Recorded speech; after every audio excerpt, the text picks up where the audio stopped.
Some films bother me for months. Not because of anything represented or said, but because I feel as if there is some key point about it I have not fully understood. I usually express that as not knowing what a film is about, much to the amusement of those around me. I think what I mean is that I'm not sure by what mechanism the film in question has provoked ambivalence in me. The Zone of Interest is my latest entry. I walked out of the theater feeling unclean. I chalked it up to the way the film conveyed its message by way of flippancy, like when Hedwig puts on her lipstick, stolen from the incoming prisoners of Auschwitz.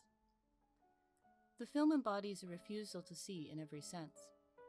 Even the photographs of Hitler do not look outward towards the room. A film that formulates itself around the aesthetics of visual silence is a tremendous experiment indeed, and no artist should be faulted if the experiment fails, as I think it does in The Zone of Interest. If the purpose of this film is to convey the aesthetics of evil, bound up by an aesthetics of silence, writ in a refusal to see in the cinematic sense, and link that to the psychology of man, the film has failed because it itself refuses to see what makes up men. The Zone of Interest cultivates its aura of uneasy disgust by keeping the camera away from the characters. There are very few eyeline matches or close-ups. Characters sleep in twin beds. The doubling motif is common but somewhat subtle.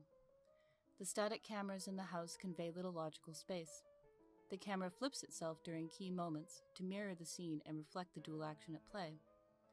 Quiet moments of expression like this dot the film, and occur most acutely during a rare tracking shot across the garden with Hedwig and her mother.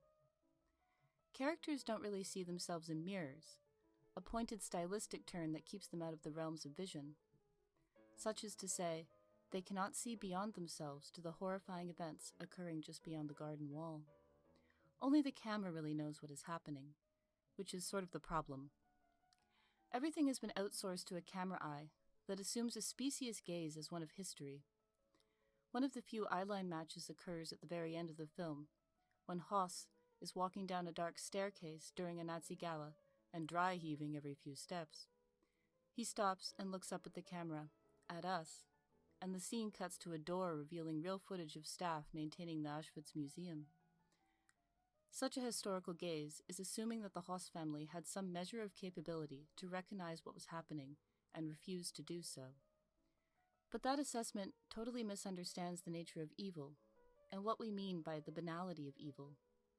Because the banality of evil is not a refusal to see, it is a refusal to know there is anything to see, because the psyche has been so captured. Evil becomes a way of life and a reason to live. In 1945, with the Allies closing in and defeat assured, the dregs of Nazi high command ordered the German people to fight to the last child. Such was their dedication to the horror they had wrought upon the world. Evil then becomes a question of the epistemological origin of emotion and action. The Zone of Interest is less concerned with the implications of that reality, and more concerned with a cinematographic exercise that seeks to comprehend evil as something without humanity behind it, turning the camera into an objectif that bears itself up as a documentarian of concept, but such is an unattainable vision, a mismatch between story and form. There is a total unreality to this film that is not native to its subject matter. The hyper-excited formalism, there to embody the implicit evil of humanity, is much tamer than if the film had complicated our spectatorship by asking us to empathize with them. Much of it feels like a joke sometimes, like when one of the Hoss sons is playing with human teeth in his room.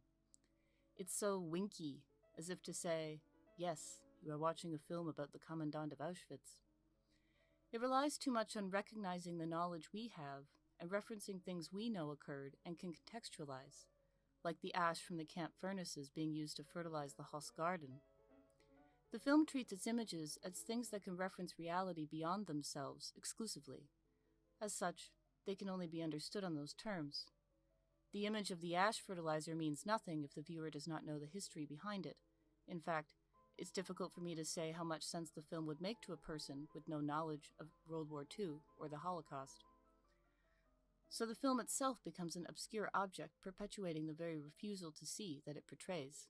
It wants to say, evil people are not somewhere else, they are right here, They live in houses and they eat off plates. Yet the aesthetic makeup of Zone does not speak to that beyond the superficial. Zone fails to bear up in respect of its subject matter because it does not comprehend the characters as real people, only avatars of history. In order to understand evil, we must understand people. Downfall, Oliver Hirschspiegel's German-language Hitler in the Bunker film, was powerful and controversial because it treated its subject like a real person. It complicated our spectatorship not by winking or showing us gratuitous atrocities, but by looking at the nature of human psychology. All men are capable of great evil, and that is the thing we need to comprehend. But Zone's camera preemptively negates that possibility. The characters cannot even see each other. It is notoriously difficult to make a film about the Holocaust. How can cinema possibly comprehend the totality of man's unstoppable, mechanistic cruelty to man? I'm not so sure it can. I commend Glazer for trying. The filmmaking in Zone is virtuosic, and it will stand up on that alone.